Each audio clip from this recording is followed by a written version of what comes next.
Hey everyone, it's Mandi, the board gaming pinup girl with To Die For Games. I'm here with Andrew Wolf, and we're going to be talking about Harry Potter. So we're here with USAopoly specifically. So much to show. All right, so let's get into it. Yes. So this is Harry Potter Hogwarts Battle, the cooperative deck building game that we released last year. Okay. We have the expansion for it that we're launching at Gen Con this year. Is the Monster Box of Monsters. So this expansion includes a whole bunch of new content for the game, all themed around the creatures in the Wizarding world. So there's new creatures that get added to the villains deck that players are going to have to contend with.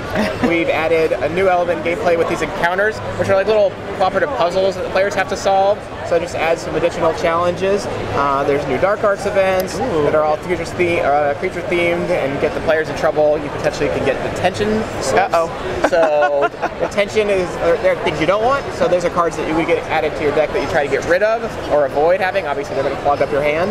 We've included some new elements that let you thin your deck by banishing cards out. That's one element that we didn't include in the base game. Right. But more seasoned deck builders are like, I want a way to kind of cull my deck and thin it and optimize it. So we've added that element there as well.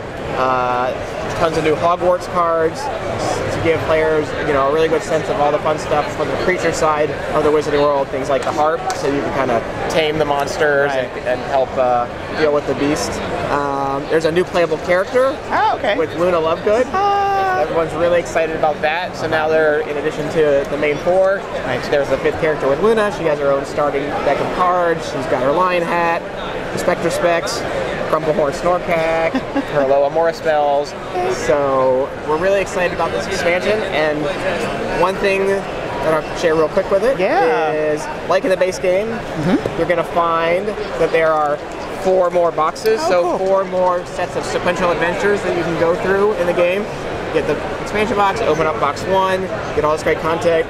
If you can succeed in that attempt, move on to box 2, 3, and 4. So just like in the base game with the 7 boxes, 4 more adventures to play through to give you a whole bunch more replayability as you explore all of the fantastic beasts and magical creatures in the Wizarding world. For Harry Potter Hogwarts Battle, Monster Box of Monsters.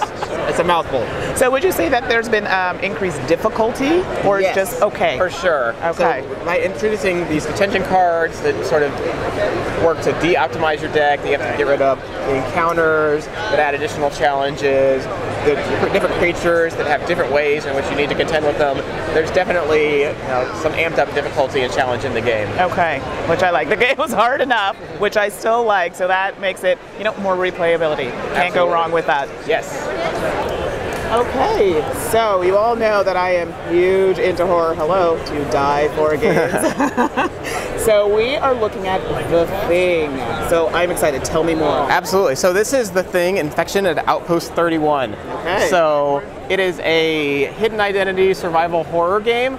The object of the game, depending on what role you end up taking in the game, is either as a human to survive, make your way through the compound, Outpost 31, and escape in the helicopter. Okay. But amongst you is an infected alien creature.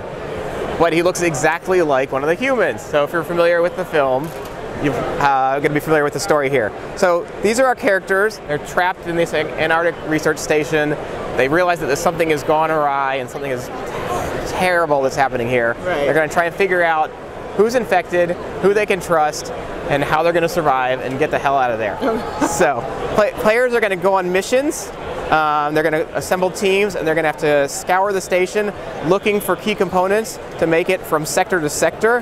When they can collect the requisite pieces, they're going to look at stuff like flamethrowers and rope and blood sample testing kits and stuff like that along the way, trying to suss out everything they need and also try and figure out who cannot be trusted.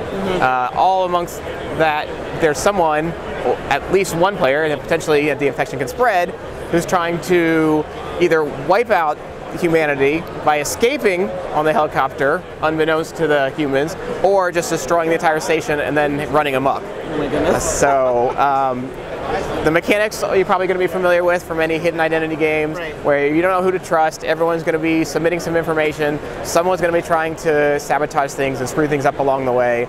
And it's the role of the human survivors to figure out who they can't trust, who's an imitation, and either eliminate them or make sure that they escape and leave them behind, or just survive long enough to kind of fend off the attacks. So is it like a Dead of Winter where it can be like kind of semi-cooperative? It's cooperative in the nature that most of the people are trying to work together, except for obviously that one person, the saboteur, the infected imitation, who's trying to either destroy the station or sneak out with humans.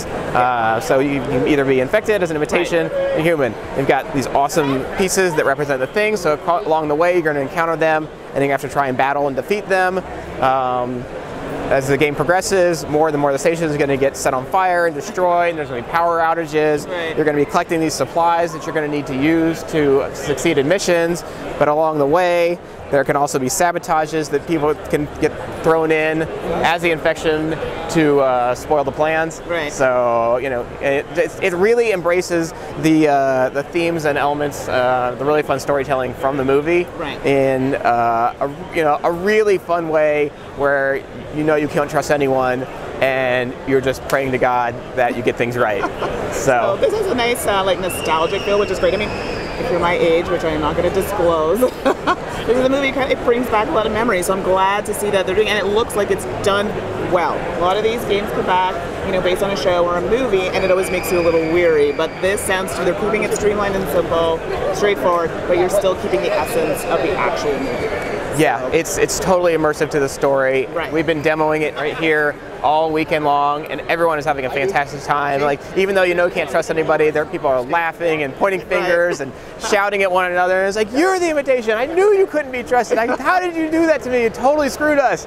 So just imagine the scenes from the film. You're tying people up on a couch and running blood sample tests and whipping out the flamethrower. It's a blast. So much fun. Is that sad that I like that? Sounds awesome. I know Carol's excited. She's behind the camera today, but I know she's also looking forward to this as well. Hey.